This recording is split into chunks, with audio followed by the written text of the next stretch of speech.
Hello everyone, कैसे हैं आप लोग। आशा करते हैं आप लोग अच्छे होंगे। चलिए आज हम लोग बात करेंगे फिजिक्स के आगे जो टॉपिक हमारा बच गया था उस टॉपिकों पर हम लोग बात करेंगे। तो सबसे पहले हम जो बात करने वाले हैं उससे पहले कुछ उदाहरण लेते हैं, कुछ बातें आपसे पूछते हैं।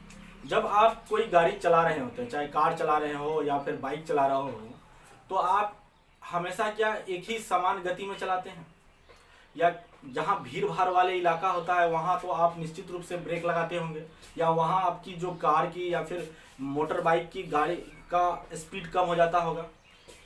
तो यह जो समान समय में अगर आप जो असमान दूरी तय कर रहे हैं, इसमें जो आप रुक रुक के चल रहे हैं, गति को कभी बढ़ा दे रहे हैं, कभी गति को कम कर दे रहे हैं, तो ये गति को बढ़ाना कभी गति को कम कर देना, ये किस प्रकार की गति कहलाता है।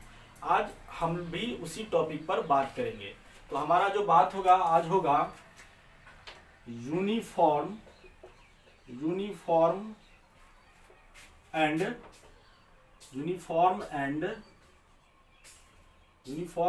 Non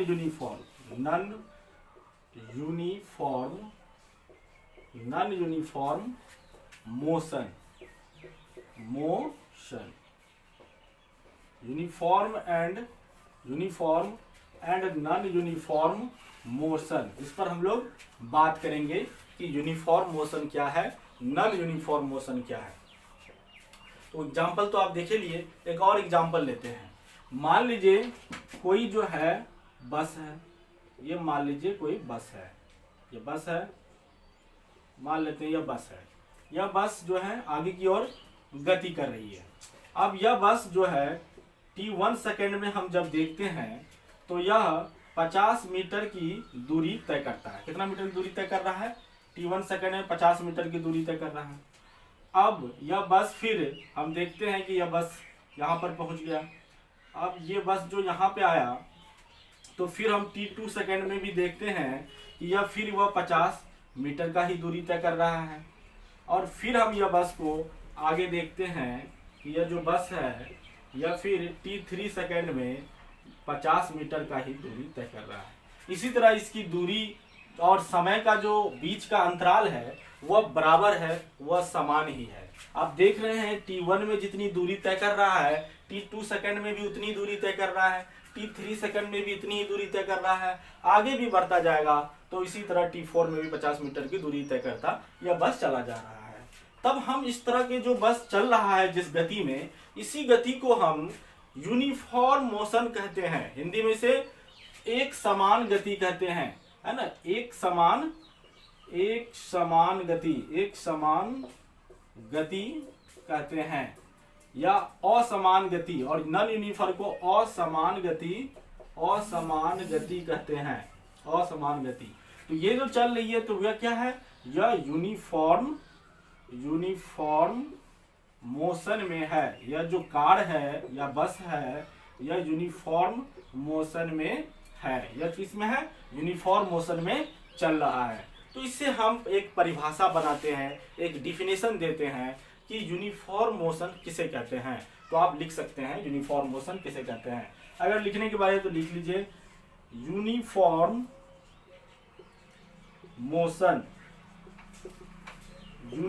motion. इस तरह से आप इसको अच्छे ढंग से लिखिए, यूनिफॉर्म मोशन। आप नोट्स बनाइए। हम कक्षा 9 के बच्चों से आग्रह करना चाहते हैं कि वो नोट्स बनाएं, ताकि आपको कभी भी जब जरूरत पड़े तो आप इसको अपने नोट्स को खोल करके उसे पढ़ सकते हैं, समझ सकते हैं, कहीं प्रॉब्लम नहीं होगी। तो यूनिफॉर्म मोशन तो लिख सकते हैं हम कि यूनिफॉर्म मोशन किसे कहते हैं।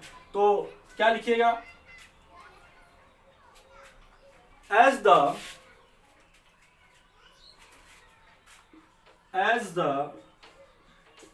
cover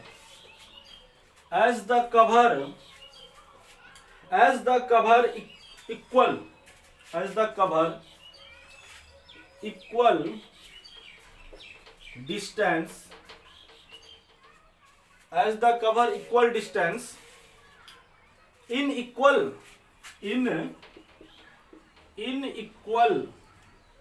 as the cover equal distance, इस पर जरा जोड़ दीजिएगा, in equal interval interval of time, equal interval of time,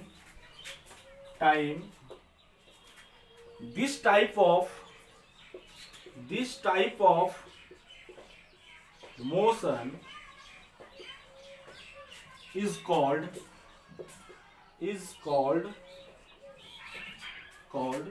uniform, is called, है ना, इज कॉल्ड यूनिफॉर्म। यहां तक आपको लगता है दिखाई नहीं दे रहा होगा, इसलिए हम यहाँ थोड़ा साफ कर देते हैं और तब लिखते हैं in equal interval of time this type of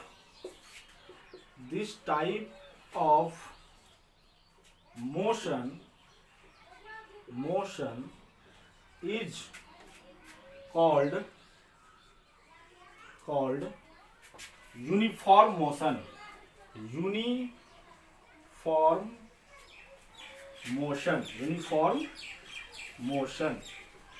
uniform motion.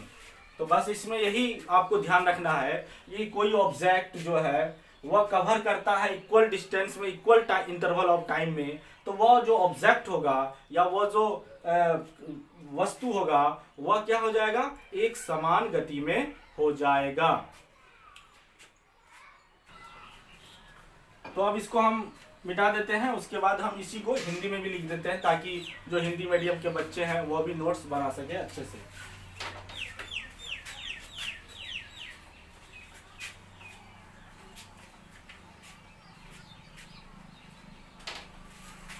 यदि कोई वस्तु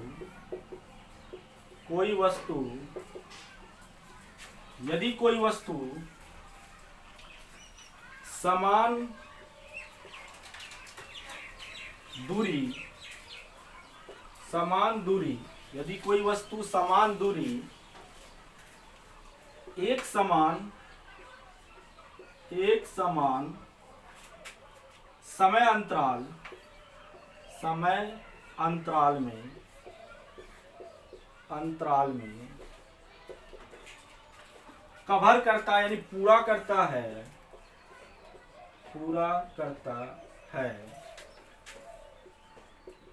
तब उसे क्या कहते हैं जी, यूनिफॉर्म मोशन, एक समान गति कहते हैं, एक समान गति कहते हैं।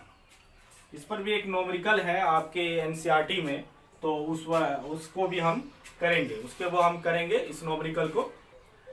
तो इसको आप लोग लिख लीजिए, हम साइड हो जाते हैं, इसको आप लोग लिख लीजिए।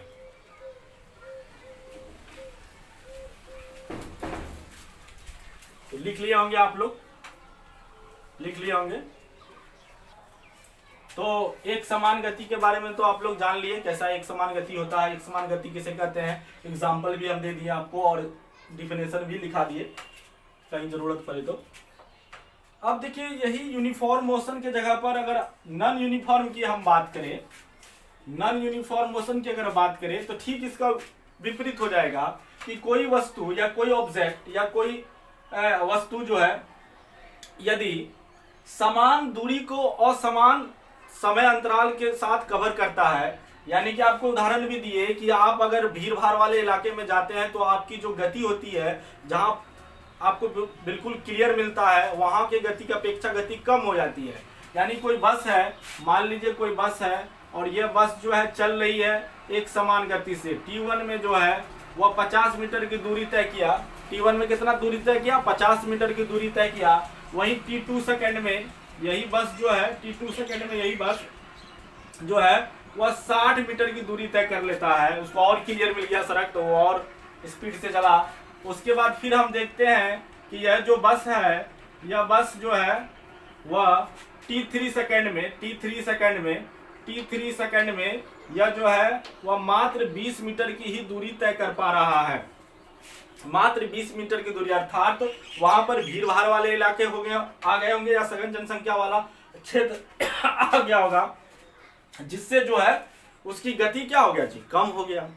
तो आप कॉमन सेंस लगा सकते हैं कि अगर उसकी समय के अनुसार उसकी दूरी जो है वह कवर नहीं हो रहा है समान इंटरवल ऑफ टाइम में, है ना, इक्वल डिस्टेंस कवर नहीं हो पा रहा है, तो वह जो वैन है, वह जो बस है या कार है, वह क्या है, एक समान गति में नहीं है। तो यही कहलाएगा non uniform motion, non uniform motion. तो लिखने के लिए अगर आप लिखना चाहते हैं तो हम लिखा देते हैं, आप लिख लीजिए।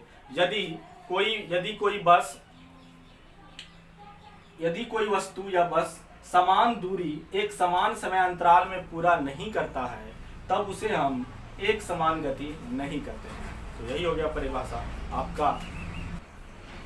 तो आपको यह चार्ट दिख रहा होगा, यह जो चार्ट है आपके एनसीईआरटी में दिया हुआ है। आपका एनसीईआरटी का जो बुक है सारणी 8.1, एनसीईआरटी का 8.1 जो सारणी दिया गया है उसी में यह चार्ट दिया गया है। और आपसे जो पूछ रहा है वह पूछ रहा है क्या जी, आपसे पूछ रहा है कि ये जो चार्ट में दिया गया समय है और या ए वस्तु के द्वारा जो डिस्टेंस कवर कर जाता है, कोई ए वस्तु के द्वारा और बी वस्तु के द्वारा जो डिस्टेंस कवर किया जाता है, उन ए और बी में आपको यह देखना है कि कौन यूनिफॉर्म में है और कौन नॉन यूनिफॉर्म में है। इस चीज को आपको पूरा करना है, देख करके समझना है कि कौन यूनिफॉर्म में और कौन नॉन यूनिफॉर्म में है। तो हम हट जाते हैं, आप एक बार देखिए इसको अच्छा से कि यह यूनिफॉर्म में है या नॉन यूनिफॉर्म में है। चलिए आप देख लिए होंगे। चलिए हम इसको सॉल्व करते हैं। जो बच्चा नहीं समझा होगा या जो बच्चा को थोड़ा सा तकलीफ हो रही होगी इसमें समझने में, तो उसको हम अच्छा से समझा देते हैं।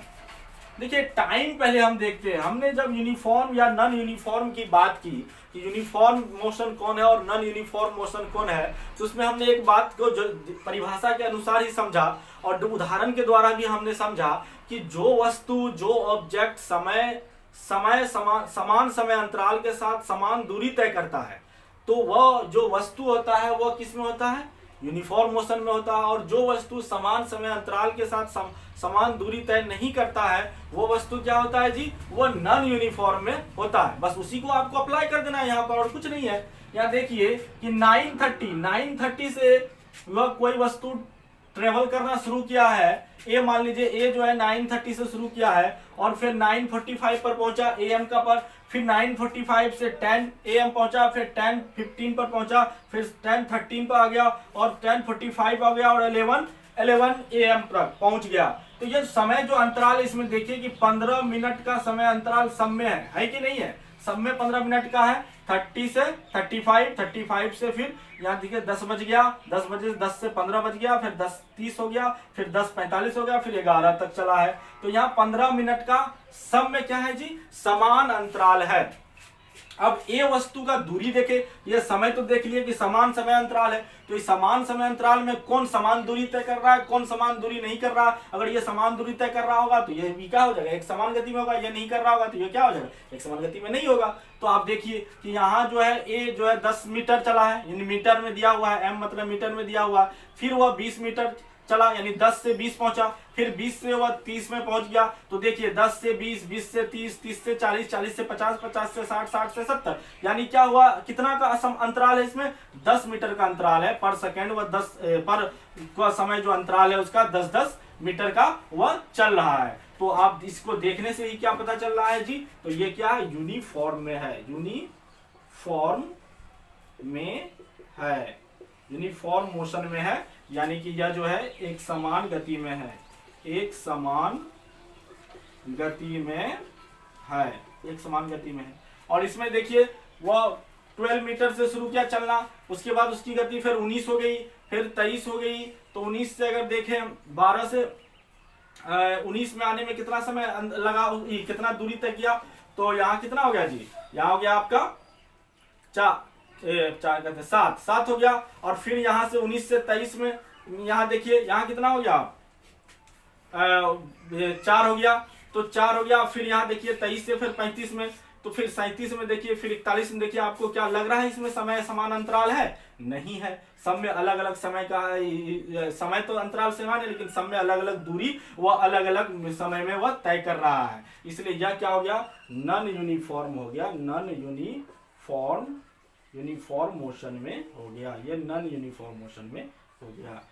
ये असमान गति से, या जो है बी जो ट्रेवल कर रहा है ऑब्जेक्ट, वो असमान गति से कर रहा है। इसका कारण है कि समान समय अंतराल में वह समान दूरी तय नहीं कर रहा है, समान दूरी का वह इक्वल डिस्टेंस तय नहीं कर पा रहा है, जिसके कारण बी जो है नॉन यूनिफॉर्म हो गया और ए जो है यूनिफॉर्म हो गया है। तो आगे हम लोग पढ़ेंगे स्पीड के बारे में। अब स्पीड को लेकर के काफी बच्चों में कंफ्यूजन होता है, इसीलिए स्पीड को लेकर हम पहले इस पर कॉन्सेप्ट को बिल्ड कर लेते हैं, बना लेते हैं। देखिए स्पीड क्या है। स्पीड को है the distance which is covered by an object, कोई ऑब्जेक्ट के द्वारा जो डिस्टेंस कवर किया जाता है इन 1 सेकेंड, इस पर ज्यादा ध्यान दीजिएगा कि इन 1 सेकेंड में कोई वस्तु के द्वारा जो डिस्टेंस कवर किया जाता है उसे ही हम क्या कहते हैं, स्पीड कहते हैं, उसे ही हम स्पीड कहते हैं। मान लीजिए इफ है ना, इफ एनी बॉडी है ना, वह t सेकेंड में जो है, वह t सेकेंड में वह दूरी जो तय करता है, माना कि डिस्टेंस जो है कवर कर रहा है, वह यूनिट समय में t बराबर 1 सेकेंड में वह डिस्टेंस कवर कर रहा है, डिस्टेंस कवर कर रहा है s डिस्टेंस कवर कर रहा है। तो जो स्पीड होगी, इसलिए स्पीड इक्वल टू क्या हो जाएगा, distance which is covered by the an object in 1 second, या यूनिट ऑफ टाइम भी कह सकते हैं, यूनिट ऑफ टाइम भी कह सकते हैं। तो वह हो जाएगा, तो यहाँ क्या लिखेंगे जी, एस बट्टे टी लिख देंगे, एस बाय टी लिख देंगे। तो डिस्टेंस बराबर, अगर एस के जगह पर अगर हम डी ले लेते हैं, एस के जगह पर डिस्टेंस को डी से ज्यादा दिखाना अच्छा रहेगा, डी मान लीजिए, इसको डी ही ठीक रहेगा, डी ही सही रहेगा, क्योंकि स्पीड को एस से लिखे तो अच्छा रहेगा, स्पीड को हमेशा एस से ही दिखाते हैं। तो क्या हो जाएगा, स्पीड इक्वल टू क्या हो जाएगा, डी बाय टी हो जाएगा। अगर हम इस तरह से इसका परिभाषा निकल सकता है कि speed equal to distance by time, अगर यूनिट टाइम हो तो स्पीड इक्वल टू डिस्टेंस भी हो जाएगा, यही स्पीड का क्या है, डिफिनेशन हो जाएगा। इसको लिख लीजिए। तो अब हम लोग आगे क्या डिस्कस करेंगे, एवरेज स्पीड पर हम लोग डिस्कस करेंगे, यानी औसत चाल पर हम लोग डिस्कस करेंगे, औसत चाल पर डिस्कस करेंगे हम लोग। उसके बाद ये क्वेश्चंस आपको सामने दिख रहा होगा, इस क्वेश्चंस को भी हम लगाएंगे। पहले इसके कॉन्सेप्ट को समझते हैं, फिर इसके क्वेश्चंस को लगाएंगे। देखिए एवरेज स्पीड क्या है। एवरेज स्पीड है, मान लीजिए आप जो है पटना से दिल्ली जाना चाहते हैं, तो आप पटना से दिल्ली जाना चाहते हैं तो क्या एक समान गति से चलिएगा, ऐसा तो बिल्कुल भी नहीं हो सकता है। तो आप जो है कुछ दूरी जो है कुछ मीटर कुछ घंटा में तय कीजिएगा, फिर कुछ किलोमीटर की दूरी कुछ घंटा में तय कीजिएगा। इस तरह से जो है मान लीजिए आप जो है 10 किलोमीटर की दूरी जो है दो सेकंड में तय, दो घंटा में तय किए, और फिर 20 किलोमीटर की दूरी आप जो है 3 घंटा में तय किए, इसी तरह से किए। तो मान लीजिए कोई एक ऑब्जेक्ट ए है, या जो यहाँ से बी तक गया, वह 2 किलोमीटर की दूरी वह मान लीजिए कितना दूर में तय किया, एक घंटा में तय किया। फिर वह बी से सी चला गया, सी पर, और फिर वह 5 किलोमीटर की दूरी जो है वह 2 घंटा में तय किया, 2 आवर में तय किया। फिर वह बी सी से वह डी पर चला गया, डी पॉइंट पर पहुंचा, है ना, यहाँ पर, और यहाँ से यहाँ की जो दूरी उन्होंने तय किया उसका स्पीड था 2 किलोमीटर प्रति घंटा था, मान लेते हैं। उसके बाद फिर वह ई पर चला गया, और यहाँ पर इसका स्पीड बहुत तेज हो गया, यहाँ पर वह जो है वह 5 किलोमीटर की जो यात्रा है मात्र वह 30 आवर या हाफ आवर में ही, 1/2 आवर में ही कंप्लीट कर लिया। तो अगर हम इनका क्या करें, डिस्टेंस निकाले, टोटल डिस्टेंस, और फिर टाइम से भाग देते टोटल टाइम टेकन से, तो ये ए से ई तक का जो ये ऑब्जेक्ट तय किया है, यही इसका क्या निकल के आ जाएगा, औसत चाल निकल के आ जाएगा, यानी इस एवरेज स्पीड निकल के आ जाएगा। तो हम ज्यादातर जो है आप सुने भी होंगे कि कितना एवरेज देता है, कोई कार कितना एवरेज देता है, कोई गाड़ी कितना एवरेज देता है, तो वह किलोमीटर हिसाब से हम उसका एवरेज के अनुसार से हम पता कर लेते हैं कि कितना तेल उसमें जलेगा। तो इसका यही उपयोग है दैनिक जीवन में, तो इसलिए हम एवरेज स्पीड निकालना जानेंगे, उसके बाद ही ना हमको पता चल जाएगा कि कितना एवरेज, इतना अगर एवरेज स्पीड देता है कोई कार तो हमको इतना किलोमीटर जाने में हमको कितना खर्च होगा, तेल में कितना लीटर तेल जलेगी, उसके हिसाब से आप बांट लीजिएगा। तो ये होता है। तो क्या इसका जो ये तो आप समझ गए होंगे। अब जो फॉर्मूला निकल के आता है वह फॉर्मूला निकल के आता है, या कॉन्सेप्ट भी कहिए, वही होता है कि एवरेज स्पीड इक्वल टू इसको हम थोड़ा सा साफ करके फिर लिखते हैं। चलिए इसको ट्राई करते हैं। Average speed equal to total distance cover by the body, total distance लिख दिए, बाय, है ना, बाय टोटल टाइम टेकन, है ना। टोटल डिस्टेंस उन्होंने जितना कवर किया उतना को अगर टोटल टाइम जितना लगा उनसे हम भाग दे दे तो एवरेज स्पीड निकल के आ जाएगा। तो इसको शॉर्ट में अगर लिखे तो ए एस बराबर एवरेज स्पीड इक्वल टू क्या हो जाएगा, total distance D by delta D by T लिख सकते हैं। तो ये हो जाएगा, ये total distance by total time ही आप इसको समझिएगा, ये डी बाई टी हम शॉर्टकट में लिख दिए हैं। तो ये हो जाएगा। अब आइए हम लोग इस क्वेश्चन को लगाते हैं। अब इस पर जो है इस क्वेश्चन को लगाइए, इसी सूत्र पर आप इस क्वेश्चन को लगाइए। पहले हम आपको देते हैं लगाने के लिए 2 मिनट का टाइम देते हैं, उसके बाद फिर हम लगाएंगे। तो आप लगा लिए होंगे, आप जो है इसको देखिए, नहीं लगाए हैं जो लगाइए। चलिए हम लगाते हैं इसको।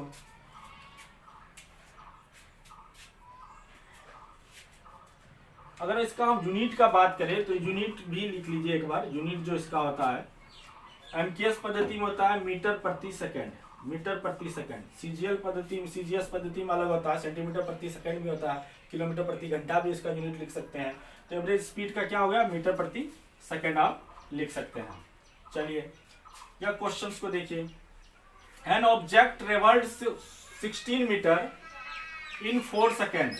जो 16 मीटर है, 16 मीटर मान लीजिए ये 16 मीटर की दूरी है, या इसको कितना में तय कर रहा है, 4 सेकेंड में इसको वह कवर कर रहा है। उसके बाद फिर कर रहा है एंड देन अनदर 16 मीटर, फिर जो 16 मीटर है वह 2 सेकेंड में ही तय कर रहा है, यानी कि अपना गति को वह बढ़ा दिया है। तो 16 मीटर को फिर 16 मीटर ही 2 सेकेंड में इसको तय कर रहा है। तो पूछ रहा है कि what is the average speed of object, क्या हो जाएगा। तो एवरेज स्पीड ऑफ ऑब्जेक्ट क्या हो जाएगा जी, ये हो जाएगा ए भी एवरेज स्पीड ऑफ स्पीड क्या हो जाएगा। तो टोटल डिस्टेंस क्या होगा, 16 + 16 बाय 4 सेकेंड यहाँ, और टोटल टाइम 6 and 2 6 हो जाएगा। तो कितना हो जाएगा, 16 आपको दिखाई दे रहा हो या नहीं देख रहा हो, तो यहाँ हम लिख देते हैं 32 बाय क्या है 6, 32 बाय 6 हो जाएगा। यही हो गया, मीटर प्रति सेकेंड हो जाएगा। अब लिखिए, अब इससे भाग दीजिएगा तो 6 × 5 = 30, 5 है ना, फिर 20 हो गया, 6 × 3 = 18, यही होगा 5.33 मीटर प्रति सेकेंड आपका क्या निकल के आ जाएगा, आंसर। तो ये आप एवरेज स्पीड का क्वेश्चन आप बना लिए, कोई दिक्कत नहीं है। बस आज यहीं रहने देते हैं, उसके बाद फिर अगले दिन हम इससे एवरेज स्पीड से आगे पढ़ेंगे। आप एनसीईआरटी का पेज नंबर बता देते हैं 110, 111 पूरा कंप्लीट करके आइएगा, पढ़ के आइएगा, उसके बाद फिर हम आगे डिस्कस करेंगे। थैंक यू, धन्यवाद आप सबका। 10 मिनट का बन गया, बट चला 24 मिनट का बन गया रे।